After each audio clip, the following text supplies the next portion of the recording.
time while our folks at KPHD are presenting. Does anybody have any questions about tech or any issues before we get started? Okay. Well, with that, I'll go ahead and turn it over to Kari Hunter, who will be presenting the dashboard. I am Kari Hunter. I'm an epidemiologist at Kitsap Public Health District, and I'm really excited to talk to you guys today about this dashboard that we've been putting together for Kitsap Community Resources on the recent survey that they did. So hopefully you can all see this title screen here. I'll move on to the next screen.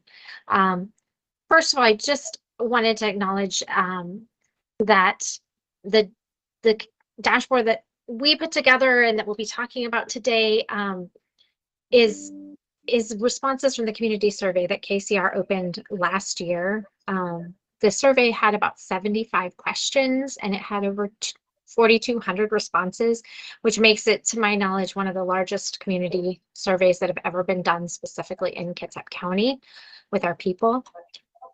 The information in this survey really belongs to all of us and to all the people who took the time to fill out the survey, and it's entirely due to Tony Ives and KCR's dedication to making listening in our community a really big priority. And so I wanted to honor both of those contributions. These dashboards that we're going to go over today hopefully will help all of us as we move forward in our work. Each of the dashboards lists every question in the survey, and then the number and the percentage of the people who responded. And the purpose of these dashboards is really to help us explore the responses overall and by different subgroups, because there's so much information in here that I think no one person could really pull out everything that's important. So I think the hope is that we can really use these dashboards all together. This link that you're seeing on the screen is the link to the live dashboard right now. If you wanted to type it in, I think Chelsea will put that link in the chat as well if you'd like to go there while I'm talking. KCR survey had so many questions on a huge variety of topics that really the first priority here was to make sure that all of us could go through this data on our own, pulling out what's important to each of us. But if after this presentation you're having any issues or any concerns with it, I'd be happy to help walk through the dashboards or just help kind of talk through and verify what you're seeing is actually what was being said by the participants.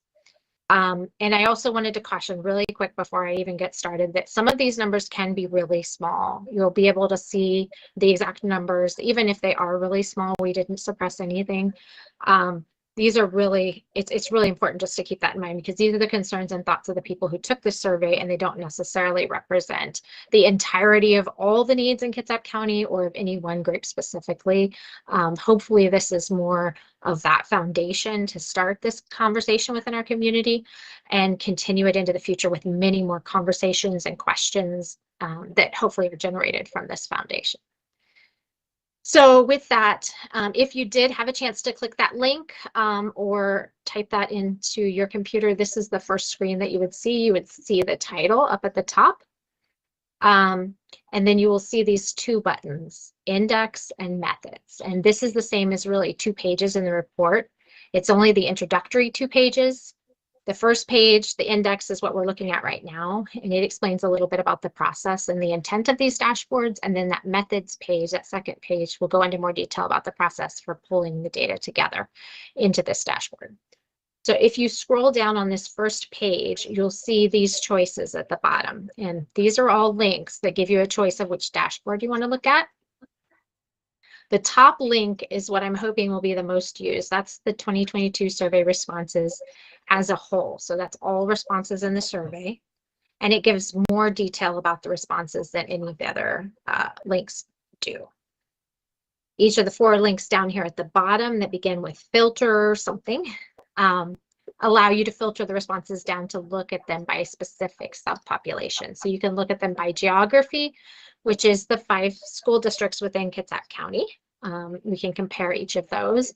You can look at it by household income, which was self-reported by survey participants, by age group, which was also self-reported, and then by race and ethnicity, which was also self-reported. So for first, I'd like to kind of look at this, and what we're going to do is walk through a series of slides here just so we have these kind of quickly already pulled up and we don't have to wait for the dashboards to load. And I'll walk through kind of each of the things, and then as we go forward, I'll pull up the dashboard if there's just to kind of explain at the end so you can actually see that dashboard. So if you were to click on this link at the top, it'll give us the responses for everyone who gave at least one response to one question in the survey. So when you click on that link, you'll see this page here. This is going to come up on a new tab in your internet browser. And it's very similar to the page you just left, except that there's a lot more boxes across the top here. And each box here is a page within the dashboard, just like before, but each of these pages displays the responses that were given to the questions on the topic. For instance, the one that we're looking at right now is questions about children in your household and childcare that you may or may not have. And you can see that the first question on this topic, do you have children under or ages 18 and under, is right there. If you click on a different box at the top, like maybe employment, it'll give you questions about the employment. So there were two types of questions within the survey. The first type of question allowed only one answer, like this question: do you know how the Section 8 program works? And the only answers are either yes or no. Some of the questions will also have an unsure or a don't know response if that was one of the responses that respondents could pick. All of the respondents who answered the question are included in this. So you can see here that it's 3,413 people answered this question with either yes or no, and these percentages will add up to 100%.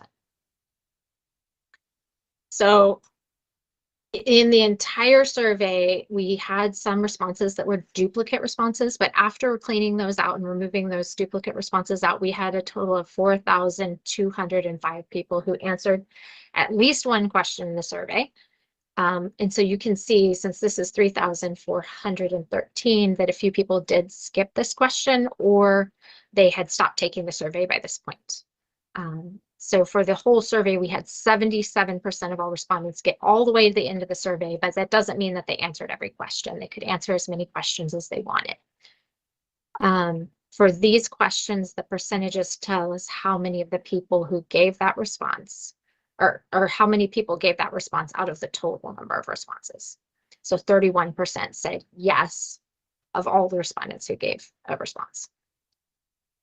If you have looked at the previous versions of the dashboard, you'll notice on previous versions there was a bar here that told us the percent that didn't respond, but we've removed that. So you just see the percent that actually answered here and the total that answered.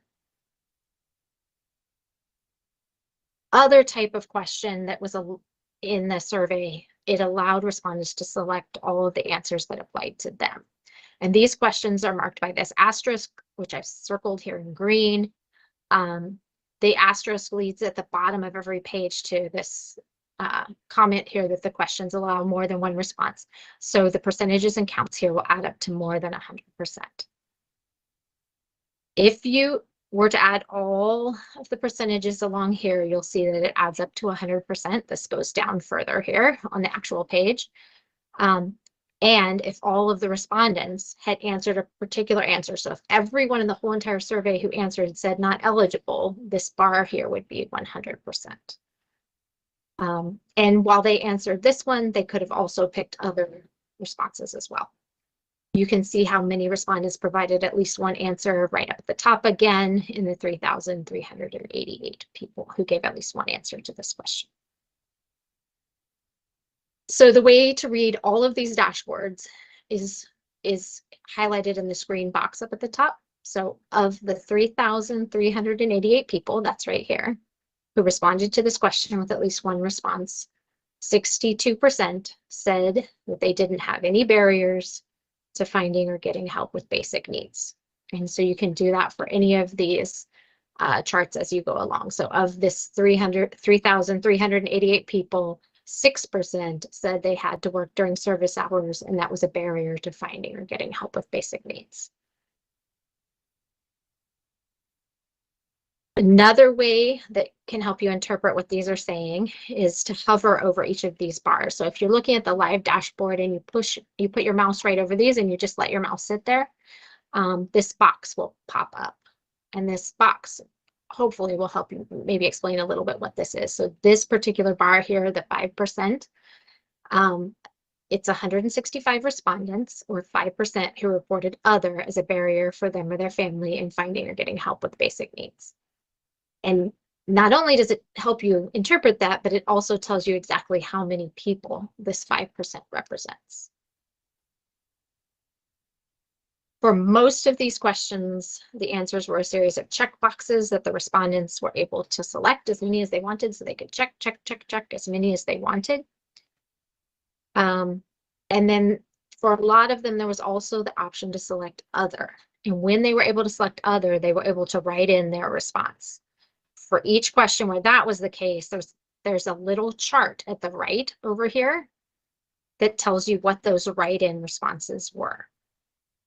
Those responses are in addition to what was selected, so they could, and they often did, say things like not having transportation to or from help, and then explain in this other transportation category more about what their transportation issues were. And so because of that, we've kept these two things separate here instead of combining them. And again, for the items on the left, they just checked a box. These on the right, people actually took the time to write in a response. And because they did that, I think that's really important that we honor the fact that they were able to write in whatever they wanted. And this is their actual words. We did put them into categories here. But if you hover over the number here, it'll pull up a box telling you exactly what those responses are that fall into that category.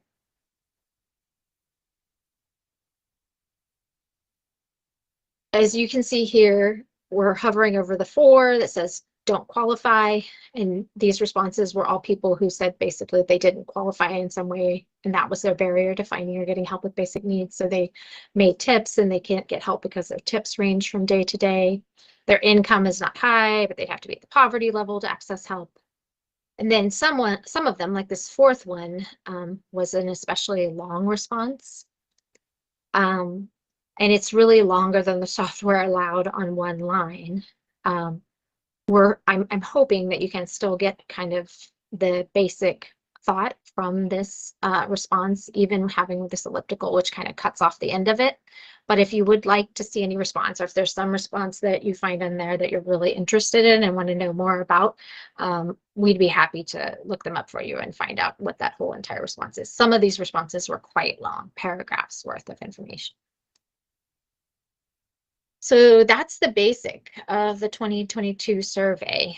Now I'm going to pretty briefly go through the filters, and then we'll work through one of the filters in real life on the dashboard. So each of the dashboards looks very similar. This is the one with the filter for school district, and it looks very similar to the previous dashboard that we were looking at for all of the responses. There's no demographics pages on any of these filters because you're already using the demographic variables to filter by. So each of the filter pages will have the filter at the top underneath the title here on the left, and then it will have instructions on the right. So in this case, we're filtering by school district and geography in our county, and all is checked. So you're going to get all of the responses, the same results as the dashboard, as the overall dashboard that had all of the responses. If you uncheck this all and you check Bainbridge Island instead, so that the only check mark you see is in Bainbridge Island, then these responses down here will filter to show only the responses from Bainbridge Island. And it's really important if you're using the filters that you look to see what you've got filtered every time, because when you switch to another page, you'll start out with all again and you have to refilter it. Even if you go back to a previous page that you've already been on, you have to refilter it again to what you want. So every time you go to a new page, it's going to be all. The filter is going to show all. The most complicated filters are the race and ethnicity filters. And that's because the respondents could check as many race and ethnicity boxes as they wanted. So each of these filters here is separate, looking at specifically people who did not check this box and people who did check this box. The trick with these filters is, I think anyways, to change only what you want to look at. So I'd like to look at that in a little more detail. I'm going to pull up the dashboard now, and we'll look at that. So this is the front page if you're looking at the actual dashboard. If you click on the index, you'll be on this page. If you click on methods, you'd be on the next page. And we're going to go down, and you could select overall, but we're going to select the filter by race and ethnicity. And as you can see, it's pulling up another page here. And it takes it a second to load. As long as you have the spinning circle, it's still loading, but once that's done, then you can see the data. And I just wanted to go through here. So if you were to select Native Hawaiian or Pacific Islander, and that's who you want to look at for race and ethnicity, you can select that, and you'll see all of the data on the entire page changes to show Native Hawaiian or Pacific Islander answers. This is everyone who checked the box. And I think that's probably the best way to look at it. So when you just select one race or ethnicity, it's everyone who checked this box. They could have checked other boxes, or they could have only checked this box, but they said that they were Native Hawaiian and Pacific Islander. The multiracial filter is a little bit different in that if you have all, it's everyone who's in the race or ethnicity you selected. But you can also say single race. If we're talking about a single race, this is everyone who selected this, and that's the only race they chose. So they only chose Native Hawaiian or Pacific Islander. If you select multiracial, it doesn't include anyone who this was the only box they chose. It's everyone who selected Native Hawaiian or Pacific Islander, and they chose another race, but it could be any other race across the board. So I think these are the two best ways to do that, is to pick what you want to look at, and then you either want everyone who said that, or you want only the people who said that as their single race, or you want only people who said that as their multi-race. And like I said, I'd be happy to walk anyone through it if anyone has any concerns about that. So the last thing I guess I wanted to leave you with is that if you do something really complicated like these filters up here, I don't recommend doing anything of this at all. If you select not of this race for any of these, that means you're going to get everyone who did not pick that box. And you could get really complicated. In this case, I got so complicated that my page is entirely blank. You're going to see the titles, so you know the page is still working, but otherwise the page is blank. And if you see that, there's no respondents who have selected what you've selected. So there's no one who meets the criteria that you've selected. So I think that's all I have on the dashboards. Again, here's the link to the dashboard. Chelsea, do we want to take questions? Yeah, we have some time for questions. Does anybody have any specific questions regarding the dashboard or how to use it? You can raise your virtual hand, or Christina, go ahead. So, sorry, can I have you repeat your statement about the filter? If you select under, so not of this race is something that produces maybe a questionable outcome is what I'm getting from it. Is that a tip somewhere that I can find in the instructions, or a rollover, or? Yeah, that's a really good question. Yes, okay. I think typically you wouldn't want to select not of this race, okay, because what that would give you here is it's going to give you everybody except people who selected this. For the most part, I think if you're wanting to filter by race and ethnicity to look at a specific race and ethnicity, you want to leave everything at all, yep, and just select the race or ethnicity you're looking at, or you want to look at. Right, and I guess I'm just wondering, for the person who stumbles across this dashboard view, is there a way to like so they don't have to go through a walkthrough, can that helpful tip be available somewhere? That's just a suggestion. Yeah, I think that'd be a great idea. And I think we could probably add that here as well as the methods page. I think that'd be a great idea. Thank you, Christina. Jim?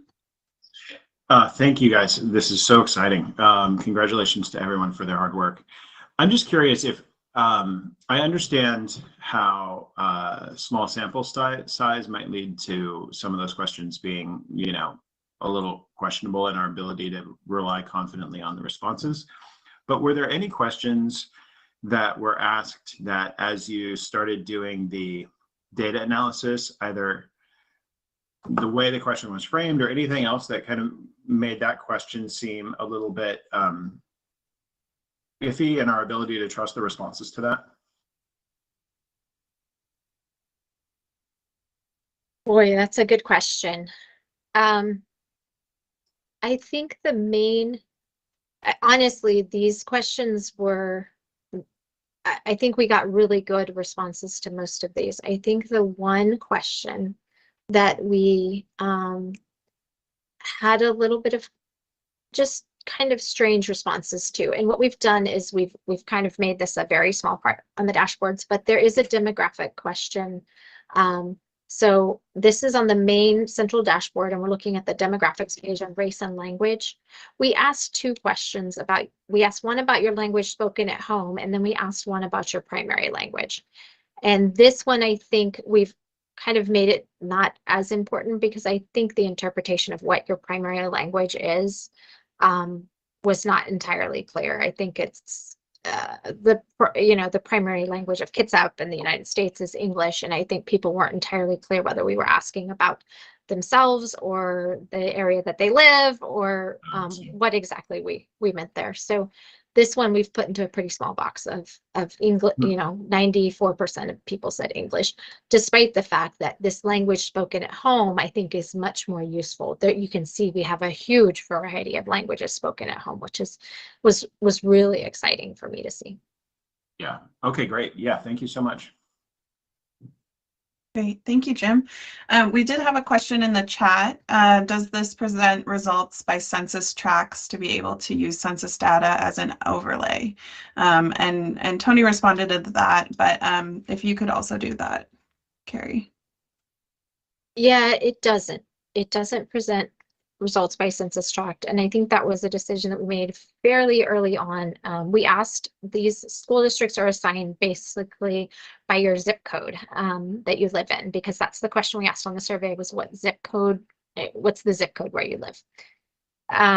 So we don't even have the information down to the census tract, but we also are aware that this was a voluntary survey, so we didn't go out and randomly sample the population. This is people who wanted to talk to us and were interested in talking to us, and so because of that, you definitely get a little more biased perspective. So to get down to extremely small levels with small numbers, you have to remember that the people that we're talking to are the people that wanted to talk to us, and there are people missing from the group of people out there that would want to talk to us. So I think that's probably more than answers your question, but we didn't have the information, and census tract was pretty small for us to ask a question about. Thank you, Kari. We're going to go ahead and move on. If you have any more questions, I see Allison, you added one in the chat. Kari will get back to you via email. We'll make sure to save all these and contact everyone via email. Let's go ahead and answer this one real quick. Does this align with what we see in census data for Kitsap? For example, the distribution of language spoken at home, does this align with the representation we see there? That's a very good question. Yeah, it's a really good question, and Allie's going to get into that just a little bit as we move forward. I think from me, the bottom line is always, how much are you willing to have error? I think compared to some of the surveys that Kitsap Public Health District has done, this aligns much closer to what our actual population is in terms of geography, age, income level, and then race and ethnicity, we really got a pretty good sample, but it isn't perfect. And I think that's also important in looking at, there are some populations that are overrepresented a little bit in some areas. And so it's important to keep that in mind as well. We didn't look at language spoken at home compared to our population as a whole. A lot of times the census is, I think, not, other surveys out there like the census have their issues with whether or not they reach our whole population as well, and whether or not specifically they reach some of our undocumented population. But this is just a fantastic number of languages that we got that of different people in our community that speak another language at home, and I think that's really a testament to the broader variety that I think this survey got than a lot of the other ones we've done in the past. Okay. Thank you, Kari. So we're going to go ahead and move on to some of the preliminary results we saw, and I'm going to go ahead and turn it over to Allie Power. Thank you, Chelsea. So as Chelsea mentioned, my name is Allie. I'm an epidemiologist with the Kitsap Public Health District, and I'm going to do a presentation on a high-level overview of some of the highlights from the community survey and the focus group discussion today. So first, right off the bat, who participated in the community survey? As Kari mentioned, we had over 4,200 responses that were included in the analysis. The majority of survey respondents identified as female with 68%, and the majority identified their race ethnicity as white with 81%. When compared to the overall population, kind of like we were just chatting about, the survey response rates tended to be higher among the 65 plus age group. So 32% of survey participants were 65 plus, and that's 21% of Kitsap's total population. Response rates also tended to be higher among Bremerton community members. There were 24% of respondents and 18% of our total population. So why does that matter? When we see differences in age, sex, race, ethnicity, geographic distribution between survey participants and the overall population, it suggests that the survey results won't represent the entire population of Kitsap. In any subgroup analyses, for instance, 25 to 34-year-olds, it's not going to represent that entire subgroup. So these results represent some of Kitsap's population, but they may not adequately represent all the feelings, beliefs, and thoughts of all groups. And it's just important for us to keep that in mind when we're talking about the results here. So what does that mean for us and this presentation right now? These findings that we're going to go over, they can and should be used to generate hypotheses and ideas moving forward about leading concerns, causes, suggested solutions in Kitsap, and they should be used for further discussion, further research, and further validation. We can go to the next slide. So in addition to the survey, we had KCR did 10 focus groups, and they worked with a lot of partners here on the call to get community members into those discussions to share their experiences and perceptions. So just want to highlight a thank you to everyone for getting that community engagement. There was conversations with the general community and then specific community groups, including African American Black community members, community social service agency providers, Hmong and Spanish speaking community members, people experiencing homelessness, and tribal community members. If we go to the next slide, I think when we talk about who we talk to, a lot of times we think about, okay, who should we talk to in the future? Who didn't we talk to this time? So this is kind of a future note to us as we continue to do this community engagement work, because it's an iterative, ongoing process. So these are some examples that KCR and KPHD came up with together, but it's by no means exhaustive. So talking with people with disabilities in the future, with youth, people who are pregnant postpartum, parents of young children, business sector community members, and then trying to get those harder to reach populations that we often miss in this kind of work. For instance, people with lived experiences of substance use disorder and people who are incarcerated. Thank you. So what did we hear? Community members face ongoing challenges meeting basic needs for things like housing, reliable transportation, food, and childcare. Among community members, there is a perception that there's a disconnect between services and the people they serve. And then there's ongoing barriers to accessing healthcare that community members discussed. I'll go to the next slide. Okay, so challenges meeting basic needs. cost was the primary barrier preventing survey respondents from meeting basic needs for housing, food, reliable transportation, and childcare. Of these basic needs, housing impacted the most participants, with 35% reporting cost of rent or house payment as a major housing concern. About 2 in 5 Bremerton participants said cost of rent or house payment is a major concern, and this was a higher proportion, more than any other Kitsap County region when we look at them by school district. Not surprisingly, about 3 in 5 participants with a household income less than $15,000 said cost of rent or house payment is a major housing concern. This is a higher proportion than any other income level. Additionally, more than 1/3 of participants at this income level said they were unsure who to contact for housing assistance, and nearly half said they didn't know how the Section 8 program works. Participants in 8 of 10 of the focus groups discussed ongoing challenges meeting basic needs for themselves and their families. Housing in particular was a major concern, with participants discussing the lack of affordable housing and the lack of shelters in Kitsap, the need for home repairs, including weatherization support and ramps for the elderly. I have a quote here on the right. This is from a focus group participant who was responding to the question, what do you think the top 3 needs are in Kitsap County? And they shared, we need affordable housing, transportation, and better shelters because I was in one and they banned me permanently because I'm incontinent. So they banned me permanently, so I was sleeping outside. We can go to the second theme. This disconnect between services and the people they serve. Being ineligible or not qualifying for help was the primary barrier to getting needed help with basic needs among survey participants. When they needed services but had not used them, about 1 in 6 reported they had exceeded the income guidelines to receive the services they needed. Of the 1 in 6 here who exceeded those income guidelines, the majority had a household income between $30,000 and less than $100,000, and the majority were 25 to 54 years old. Participants in all 10 focus groups discussed this disconnect. They referenced difficulty navigating application processes, a lack of accountability, and fragmented service delivery. And then several participants also discussed a need for better integration and communication within and between community organizations. And I think this focus group participant quote really sums this up well. I really think poor interagency communication and collaboration is just adding to such a significant burden to those that need, deserve, qualify, want, whatever services in general. Go to the last one.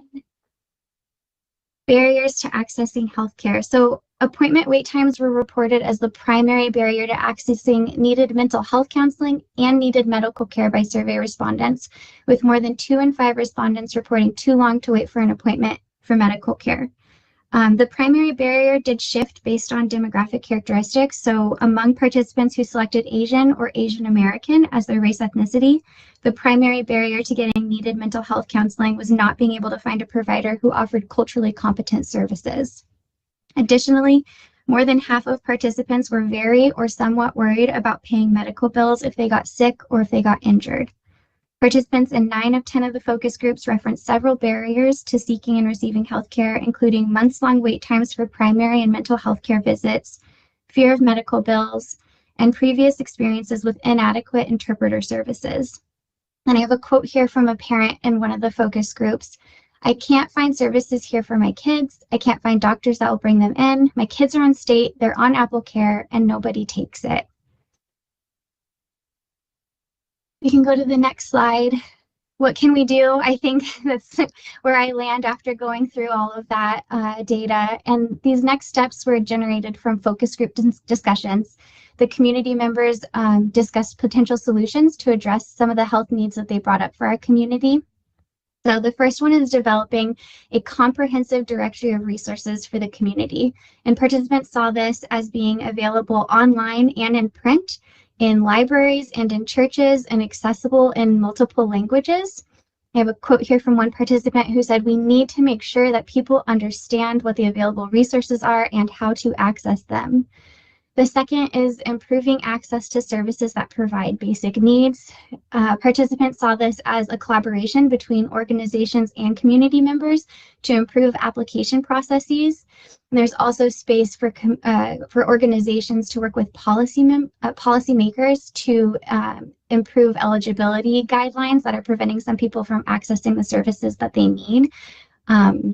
Another quote here from a participant: "We have to think about people that have the language barrier, that don't speak English. I understand there's deadlines and documents that need to be sent in and sent back, but are those hard deadlines? And are they being accommodated for individuals that maybe have a disability or have a language barrier?" And then the last one is building and maintaining strong partnerships with community healthcare and tribal organizations. Participants talked about the need for better integration between medical and community organizations and improving cross-sector communication and service delivery. I think this participant's quote kind of gets at that piece. "I really think it boils down to absolute lack of interagency connecting and networking and failure to address that. You are responsible to know that your clients rely on a multitude of agencies outside of the services that you are giving them." We can go to the next slide. So this was a work of so many people. I just want to say thank you to any community members that participated in the survey and the focus group discussions, and then also to all of the partners and sponsors with KCR on this work. There's, as Kari mentioned, over 4,000 responses to the survey that were cleaned and collected, cleaned, analyzed. We had over 10 hours of focus group recordings, over 150 pages of transcripts that were read through and coded to get to these themes. So it's been just incredible, this whole process. And so just thank you to everyone on this call right now. And then I think the last slide is just for questions and our email address. Yeah, so this is the general EPI account. It's epi@kitsappublichealth.org, and you can reach Kari right there if you have any lingering questions that we don't get to in the Q&A section, or if you feel more comfortable emailing us. There's a lot to explore here, and we hope that we can all continue this conversation. Thank you so much, Allie.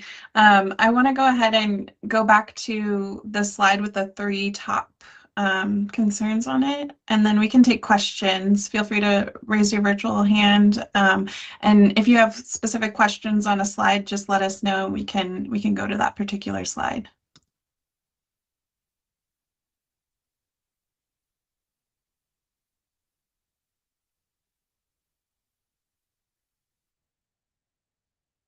Any questions or comments regarding the top 3 concerns and what we found?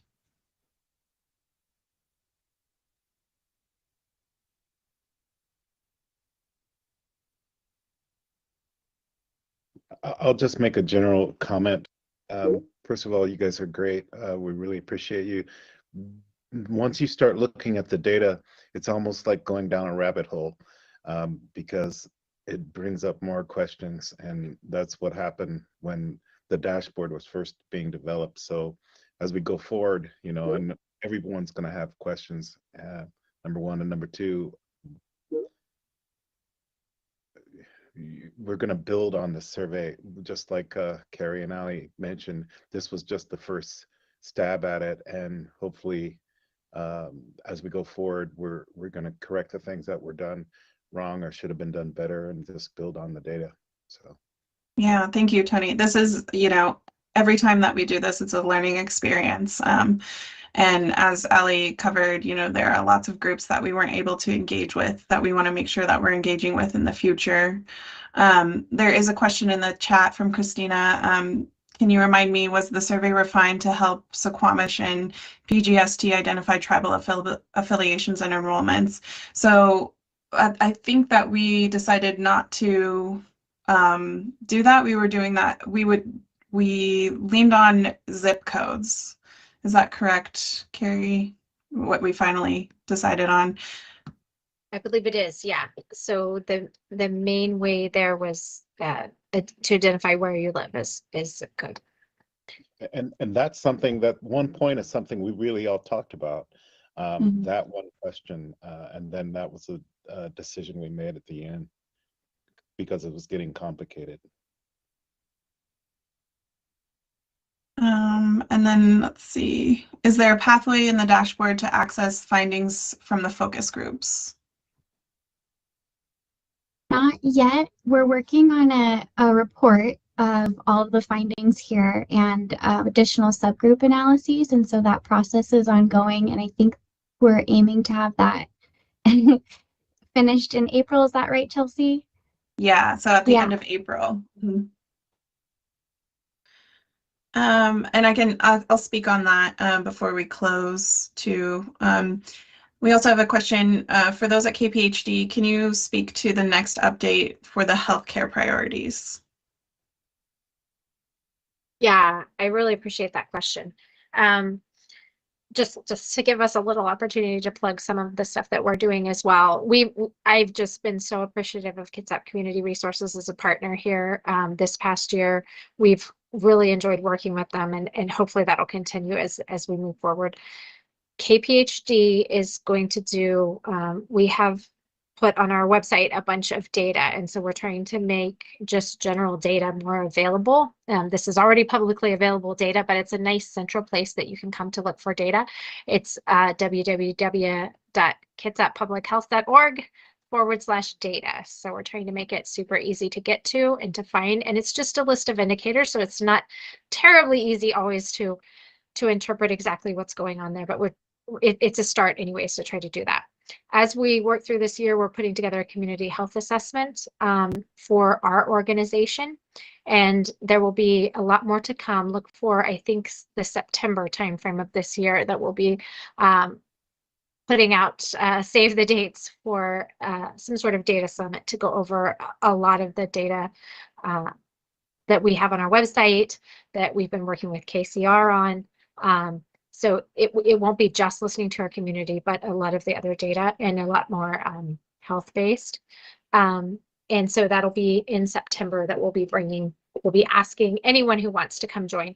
And Jessica Guidry is leading that effort, and she has some great vision, I think, of not only bringing that to our community organizations and partners throughout the community, but we'd also like to do data walks throughout the county in each of the school districts with just the general community, so that we really are trying to continue this conversation into the future. And we'll be partnering with KCR and anyone else who would like to help as we move forward with all of that. I think there's more to come very shortly on that. Great. Thank you, Kari. Does anybody else have any questions on the dashboard or the survey results?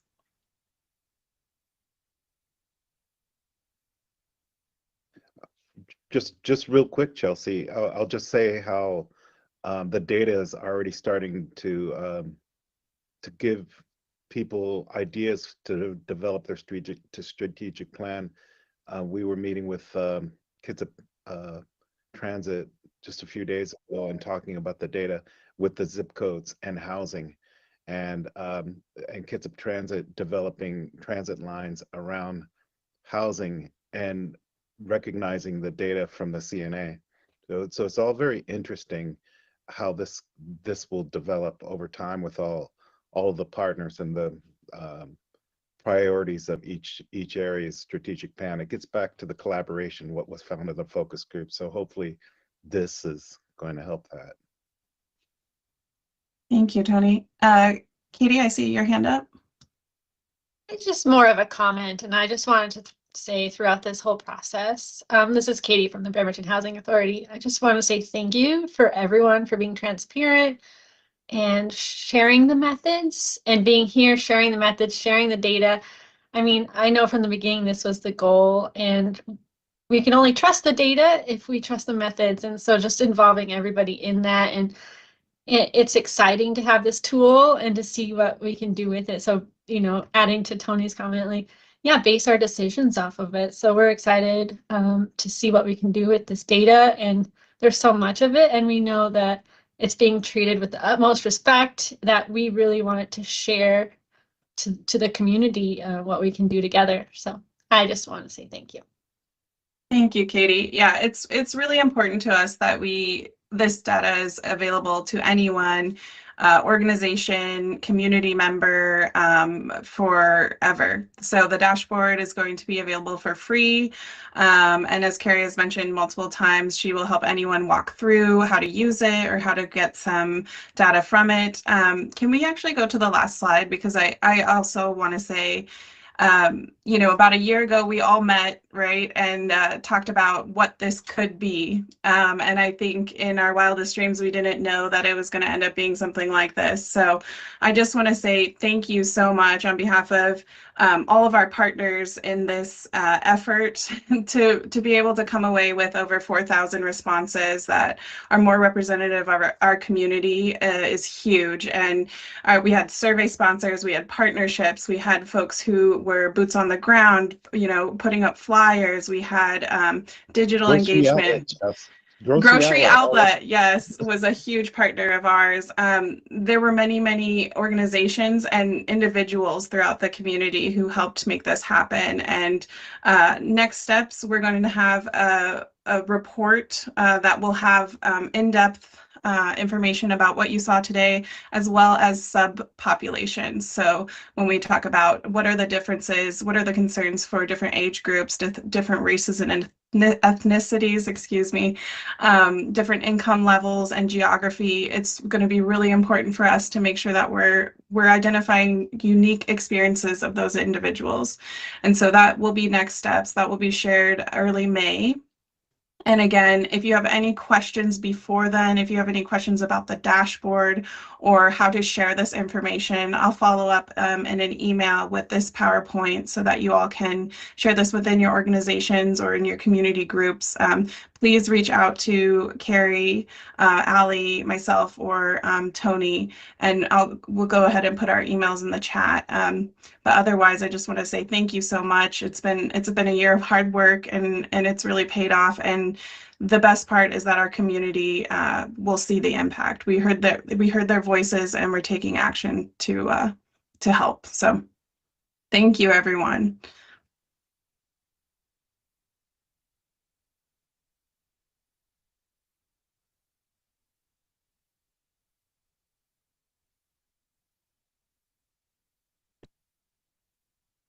I'll share one more note. The Washington State Community Action Program across the state know what we did, and they reached out to us, you know, actually asking about Chelsea and our CNA and the epidemiologists and how we did it. And a lot of the other community action agencies across the state, they're taking note and trying to figure out how they could do this. So. Yeah, it's really exciting. So it could move mountains in other communities as well. So great. If nobody else has any questions, please feel free to reach out to us if you have one, you know, in the next, you know, week or so and beyond. Our emails are in the chat, and we look forward to seeing you all next time. So thank you, everyone. Hey, Chelsea, Kari, Allie, can you stay on?